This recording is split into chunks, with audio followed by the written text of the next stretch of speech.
Hey, good morning, everyone. It's Tracy here with the Real Estate Excellence Podcast. I have my good friend John Richardson with the Richardson Group out here in Nocatee in Ponte Vedra. It was where John likes to hang out. You often can find him running the streets with his group of runners because John runs like the wind. So does his wife. So hopefully he'll give us an update on the next triathlon they're working out for. But John, good morning. Welcome. Morning, Tracy. Thanks for having me on here. It's always fun to hang out with you and talk real estate and life. I'm looking forward to it. Yeah, for sure. You made a move recently over to One Sotheby's. Yes, Tell us a did little about make that a and what how that's you think that's going to hopefully move your business to the next level. I assume is why you did it. yes. Yeah, we're really excited about the move that we made. We were with Remax Unlimited, and before I talk about reasons that we made the move to Sotheby's, I just would want to absolutely thank the owners and brokers and my colleagues and realtors at Remax Unlimited. It was an amazing 3 years that I had there. Mm, Definitely would not have had the progression in my real estate career had I not worked with them and learned from them. And I'll forever be grateful for the opportunity to represent the Remax brand and be part of that Remax family. There's Um, definitely been some great real estate agents that have come out of that office for sure, no doubt. yeah, absolutely. Hmm. One of the things that when you get into real estate, any real estate agent would tell you is that brokerages continually will recruit you. And I had been offered different things the entire time I'd been in real estate. And I always wanted to meet with somebody at least to see what was out there and, hear what they had to say. And if anything, make a really good connection because you never know how that might impact a future deal or how I'll be able to better serve somebody. Yep. So when the Sotheby's recruiter had reached out, did what I always do and had a conversation with her. But the thing that intrigued me the most about the Sotheby's um, brand is that I immediately recognized it. And coming from the Northeast, I think it has a bigger brand presence there than maybe it did or does here. It's developing here, but it might not have been the same for some people around here as it was for me initially. Yep. So I was intrigued and I wanted to learn more about it, and learning about One and the franchise size and the scalability that they have and the network that they have. It really kind of became a no-brainer in terms of what was best for Andrea and I both. Hmm. Now, what was best for maybe me as a solo agent might not have been Sotheby's 2 years ago, but for where our business is now, for both of us working together, for where we want our business to go, it absolutely was the right move. They have a combination of technology, referral networks, the infrastructure in place really has just made the transition and our business going forward more scalable. Excellent. Looking back on 23, what did you learn there? Obviously, market conditions, a little bit tougher as rates were high and reached a peak in, late September, October. So financing was down. What did you learn from 23 that you want to take into 24? And are you doing anything differently from a marketing standpoint? Getting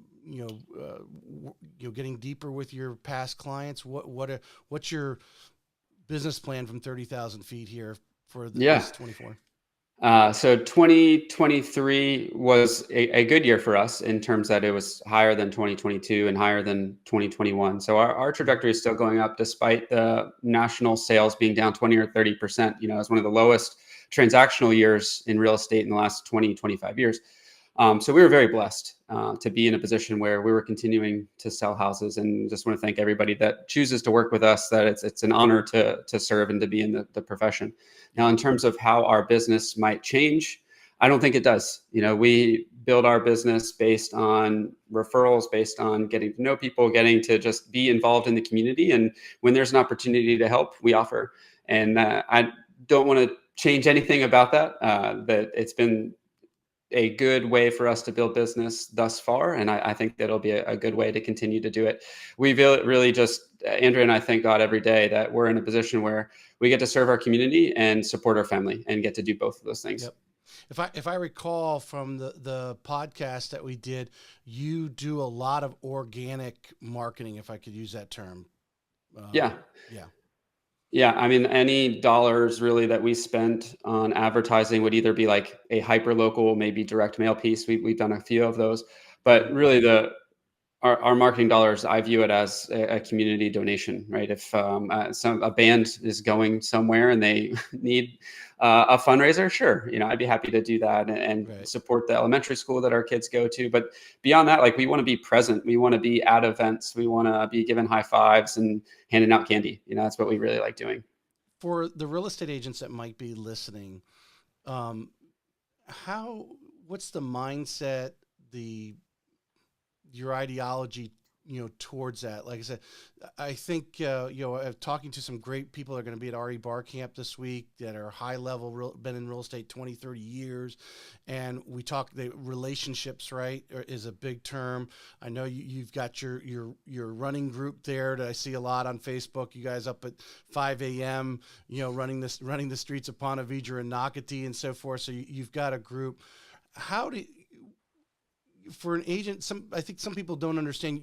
We live. I think a mortgage banker does too, but a real estate agent lives their business.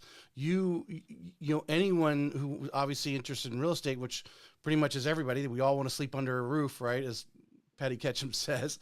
So everyone is there. When you're how do you just your mindset in creating relationships and making sure that everybody in that group that's possible, you touch in a certain way, whether you have coffee with them or lunch with them, or obviously you run beside them in the morning. Tell us how your mindset in creating those relationships to all organically with the different groups that you have from the school and so forth. Yeah.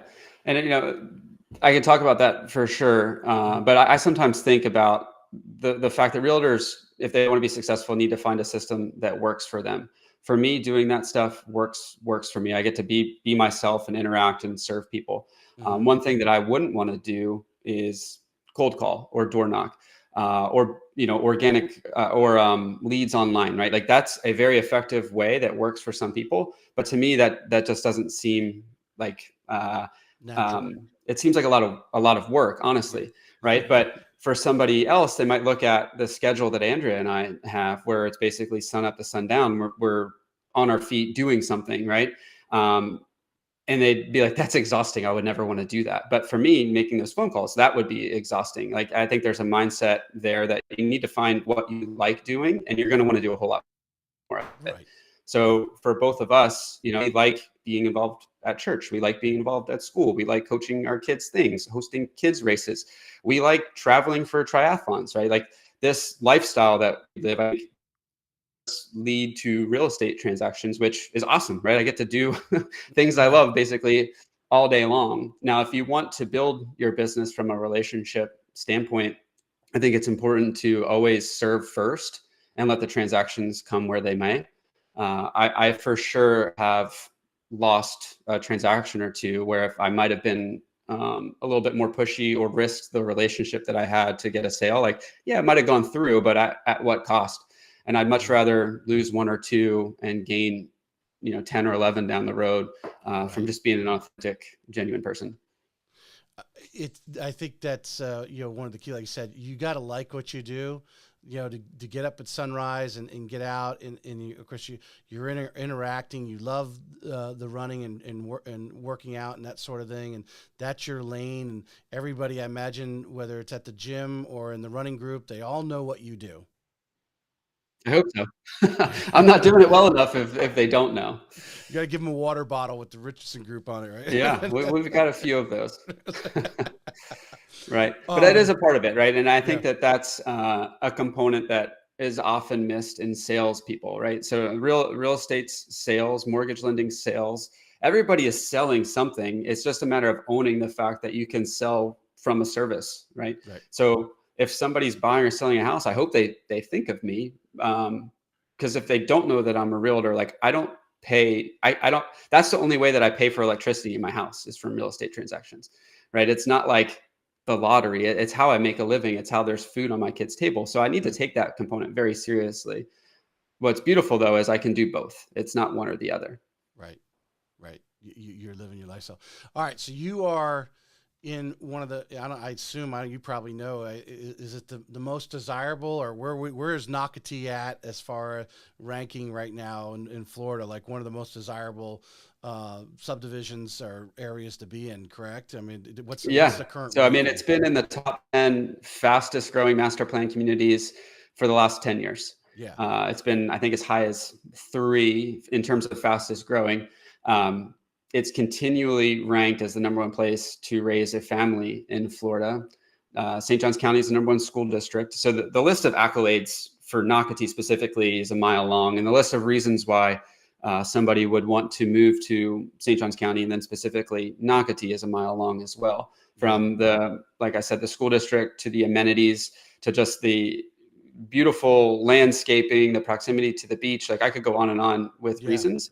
But what I Right. think the main thing that I've noticed from living here is that there's just an abundance of gratitude and joy for the people that live here, right? They're very thankful for the opportunity to live in a community where family really does feel like it's first, where it's safe, where it's conducive to a lifestyle that breeds that joy. And the people are just happy. Like it's contagious. Whenever I leave, fortunately, I'm blessed to travel a lot, whether it be for a coaching conference or a vacation or triathlon. I notice it. Like people aren't as happy everywhere else as they are here. I mean, the Florida lifestyle, people come to Florida for different reasons. Maybe if their job brought them here, it's one thing, but our desirability, I think sunshine has a good part of it. And with the fact that, for most weeks of the year, you can wear shorts, except for this last week, we've had some Yeah. cold weather. But, I mean, or, someone like yourself who's an active outdoors person, I mean, to go out and train year round, you don't really, maybe you put on a sweatshirt this past week because it was real 30 degrees in the morning, but those are only limited amount of days. And then obviously Nocatee, the way they laid it out, I mean, the golf carts to the grocery store, that whole thing, it creates a smile, I guess. I think if someone thinks of Florida, they're thinking of a place like Nocatee. Would you agree? Absolutely. Yeah. Our website URL is Love the Florida Life. And that's just like a real strong embodiment of Nocatee, right? This Florida life where you envision palm trees, you envision like smiles and happiness and joy. It's an abundance in Nocatee. I laugh out loud sometimes when I'm driving my golf cart and to Publix or to like a showing or something like that. I'm like, what is this life that I get to live? It's just, Right. it's amazing. Right. That would be great. Yeah, show up to a showing in your golf cart. That's really that's Yeah, actually I've done it many times. I've shown property in the golf cart too. I'm like, hey, I've got a way that we're gonna go see this house. Come on, hop in. right, right. So what's the latest with Nocti? We still have some new construction going on. Who's Yeah. what kind of homes? Tell us a little bit about what's available. Well, inventory in the region is low for existing homes, but there is still some building going on in Nocatee. There is, I haven't heard the latest numbers, but somewhere around 1,000 more homes sales still to take. There'll be more homes that are in the lot's been sold, but that hasn't been completed yet. Mm-hmm. Primarily in Nocatee, you're looking at the southern place, so like the Crosswater neighborhoods, the Seabrook Village. That's the biggest one. They're only in the first phase there, so they're going to build quite a few more homes there, and that's. I say affordable, but really, I think everybody knows that affordability for housing is kind of an oxymoron right now. Mm-hmm. But the more affordable homes will be in the Seabrook Village, and the phase 2 and phase 3 are still to be built there. There's some other opportunities in River Landing, which is on the river, and they also have non-waterfront lots as well. But there, you're buying the lot and custom building the home. There's, I don't know the exact number, 20 to 30 maybe lots available there. So all in all, including doors that haven't been released yet, about 1,000 homes to be built. And what I think is going to happen is that once that is complete, once there's no more new construction homes, resale values are going to increase quite a bit, because the main thing keeping prices from really skyrocketing right now in Nocatee, I think, is that new construction is viable competition. It's tough if you're selling your home right now to compete with the new construction options. And as soon as there's no more new construction options, resale inventory homes are going to increase in value. For sure. The lots on the, I assume you meant where you said river intercoastal waterway, I imagine is what you're referring to. Um, Yes. are those owned by custom builders and you go there and then go, design the home, or are they actually just individual lots being sold to the consumer, and are you and matching up with, someone like yourself would find a builder or two for the customer to talk to? There's a little bit of both. The majority, though, are owned by the developer, not by a construction company. So there's a list of approved builders. Uh, Tracy, if you were interested in buying a lot, you buy the lot from the developer, and then you get to select based on the list of custom builders who you wanted to build with. And then, as long as it's within the parameters that everybody's agreed to, you could build whatever you want.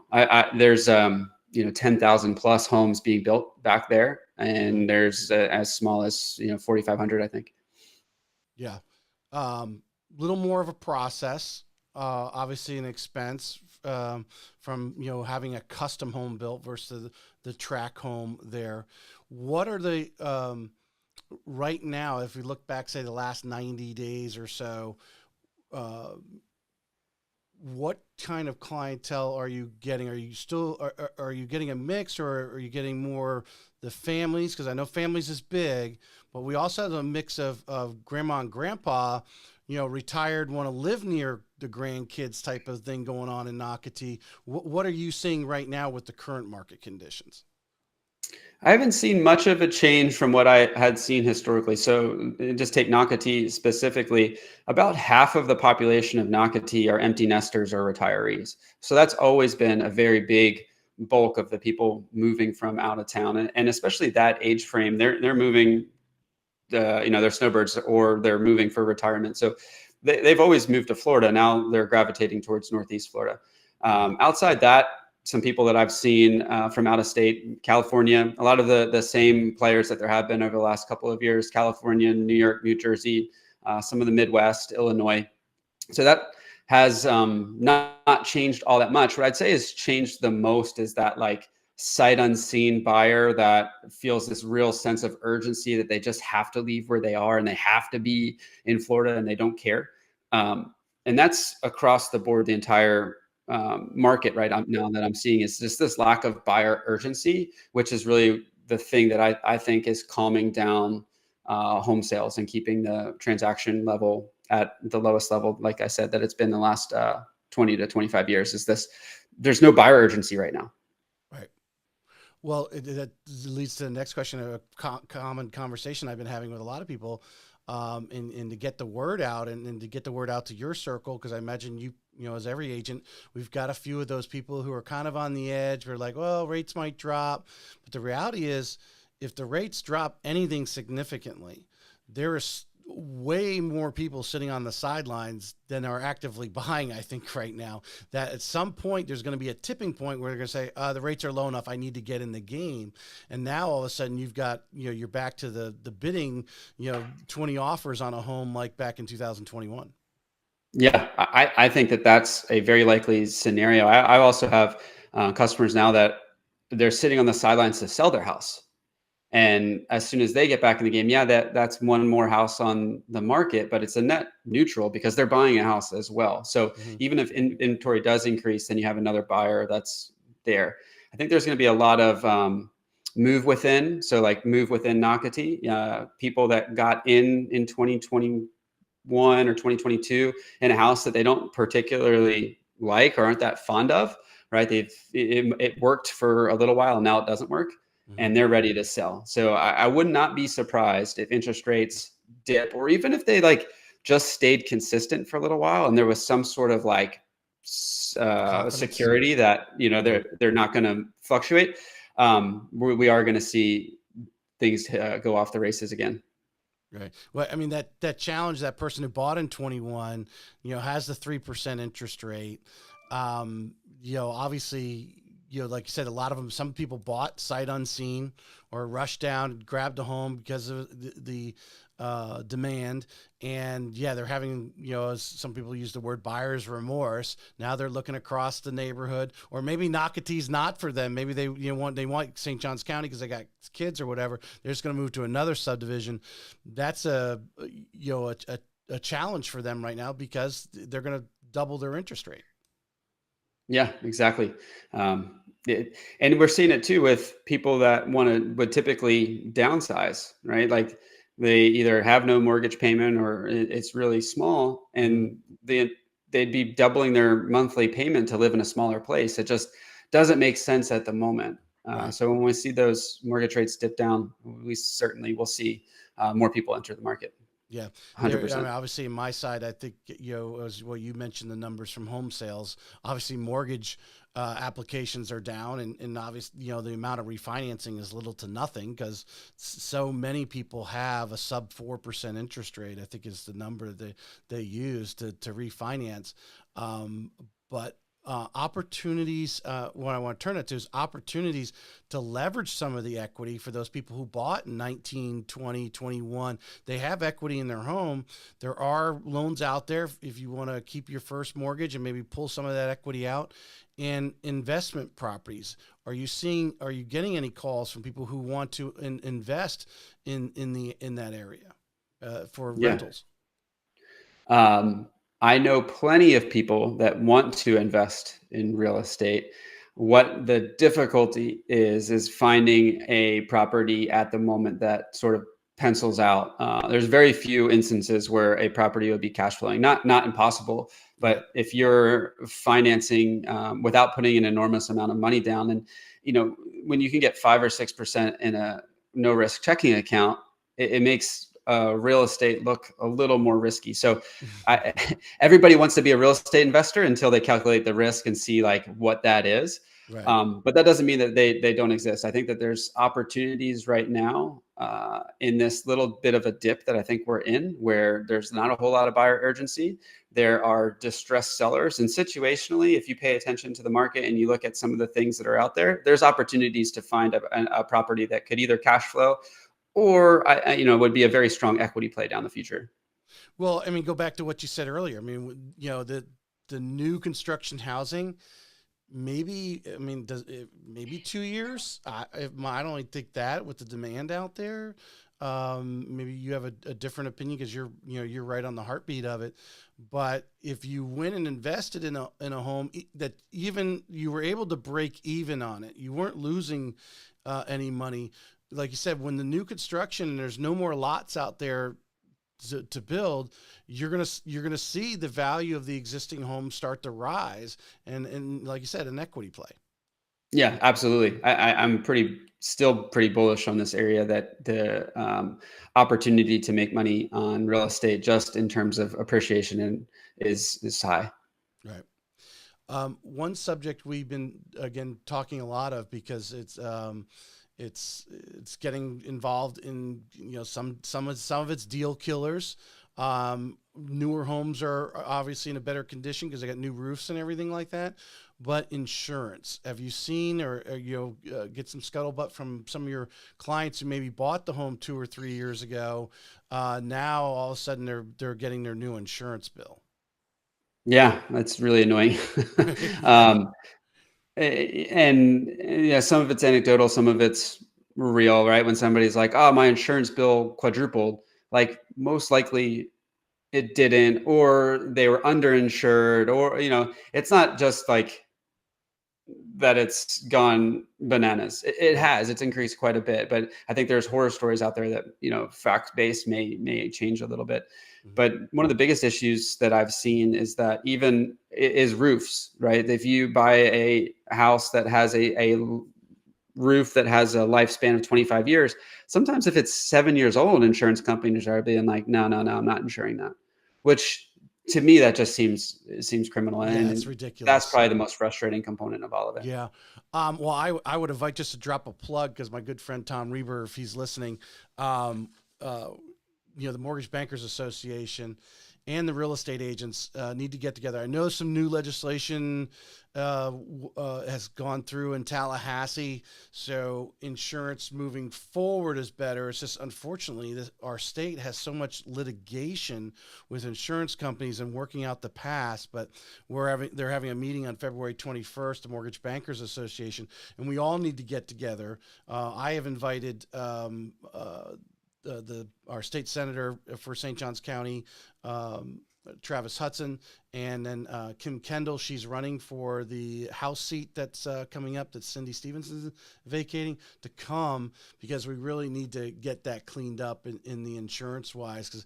And how important, I mean, today is, to have that reliable insurance agent, which I'm sure you do. And if you want to call it out, who, the agents that you refer your clients to keep them up to date and really be shopping that insurance every year. So your past clients, if you're coming up on near your anniversary, you might want to make a phone call and say, hey, just want to check on, do I have the best insurance rates for my situation? Yeah, absolutely. And if somebody's buying a house in Nocatee, I 100% start with State Farm, Jonathan Gibbs. He's got an office here in Nocatee. If it's outside Nocatee, I would go to a broker. Brightway is really good, and there's Brightway agencies all over Northeast Florida. Just find the one that's the closest to wherever the property is that you want to buy, and they'll find some options for you. It gets harder, obviously the closer you are to the beach, and if you're in a flood zone, that's a whole nother thing. Insurance is, I don't want to say it's complicated, but it's not as easy as it might be like in Ohio to get insurance. Here in Florida, it's a little different. Well, those rivers flood too there. So. That's true. Might have tornadoes. Who knows? Right. I just like picking on Ohio. In Nocatee, in your experience, I mean, because obviously I know they brought it, anywhere in St. Johns County they bring in a lot of fill, and the builders try to get them up, put enough fill in to get them above what would be considered a flood zone. Do you run into flood in the Nocatee area, or sometimes just being that close to the intercoastal, it's just going to be considered a flood zone? Yeah. One of the things that amazes me about Nocatee's infrastructure is how quickly the water is gone. So I've seen inches of water fall in an hour, and while the rain is coming down, obviously there's puddles and there's like little streams in the streets and stuff, but as soon as that rain stops, the water's gone. I don't know how they do it, but it's like an engineering marvel. Those retention ponds, they're nice to look at. Some of them are nice to look at. They're pretty for houses when you look out on them, but they do their job. They get the water off of the streets and off of people's property. Yeah, no doubt. But yeah, the insurance, just some tips to share with your listeners is, be calling on those renewals. One thing that a tip I've got from Kimberly Stewart with Goosehead is she's gone into some of those policies where they've increased it. Obviously, they're not replacing the land. They're replacing the house if it burns down. That's the thing. Or obviously, a hurricane comes and rips it off its slab. But some of them have increased their cost of replacement so much, where she's gone in and said, hey, that we've had inflation, and yes, the cost of building materials, but some of them have increased it way too much, and therefore your bill's going up that much more. So there's little areas where a good insurance agent can tweak that policy. And also, I think the challenge, she said, really is the reinsurance, which is insurance that insurance companies get should a hurricane come through in totally devastated area, that they don't go bankrupt. So they got insurance on their insurance. So those rates have gone up. So it's actually a national challenge, but obviously in Florida, we deal, with the hurricane already, but then, flood is, I think St. Johns County recommends, if you go to one of their meetings, they say, if you live in Florida, you should have some form of flood insurance already to begin with. Yeah, it makes sense. I mean, and in non-flood zone areas, flood insurance is pretty inexpensive. It might only be $100 for the year. Yeah. You definitely want to hook up with an insurance agent. And being from the lending side, talking to agents right now, especially on existing homes. Nocatee's got a lot of existing homes, but they're fairly new. But you start getting in these homes, I'm sure you deal with out in Ponte Vedra, who might be 15, 20 years old or older. now you really got to make that insurance agent call pretty much after you get the contract going. You call the home inspector. You should be calling an insurance agent and seeing what's going on with that area, because it could make or break a deal if that insurance comes in, blown up, or obviously find out, hey, that roof, or now that's water heaters and everything else that the insurance companies are really getting picky with. Yeah, and even before it goes under contract, sometimes, especially in Marsh Landing, we've got some customers that look there pretty regularly. That's one of the first calls we make, is we look at where it is in the neighborhood, and then call an insurance agent and just say, "Hey, what do you think about this address? What would the estimate ballpark monthly payment be?" It just shows your professionalism. So that buyer's not 3 weeks into it. Their heart's like, oh my God, we're going to buy this home. And then all of a sudden they hear the insurance is $6,000 a year. Mhm. And then they're like, they're blown Well, it's off. such I appreciate you saying that, but it's such an important component to buying a home, is looking at, just the sale price, the purchase price is one thing. Well, what are the taxes, the HOA, and then you stack all that on top of each other. And obviously I'm preaching to the choir with you from the lending perspective, but Right. that all goes into what that monthly payment is and what somebody can, quote unquote, afford to pay. Yeah. Or what they have in their mind of what they can afford and so forth. 100%. I mean, Mhm. it's definitely broken deals, and obviously some tight areas where, people don't have as much, um, income, where you're just getting them into some of those first time home buyers. It can make or break a deal. So, John, I try to keep these to 30 minutes. Is there anything you want to add here? Something we haven't talked about this morning? No, we covered quite a bit, and I'm always appreciative of the opportunity to talk real estate and life with you. So Mhm. I am thankful for this morning and thankful for our friendship. Appreciate it. You coming to RE Bar Camp on Friday? We are actually headed to Central Florida for a marathon. Andrea and I are running a marathon in That celebration. was one of my So, questions I forgot to ask. What's the next event? So you yeah, headed well, over good to the segue. So, Orlando area. yeah, we're headed to Celebration this weekend for a marathon. We're going to run that. On the triathlon schedule, though, it is a half Ironman, a 70.3 distance in May for Andrea and I both. And then I am racing at the Ironman World Championships in Kona, Hawaii in Cool. October. Awesome. Awesome. Well, I'm sure we'll see those photos on Facebook and keep us up to date. Yeah, awesome. We love, sharing our passion for the outside and with other people.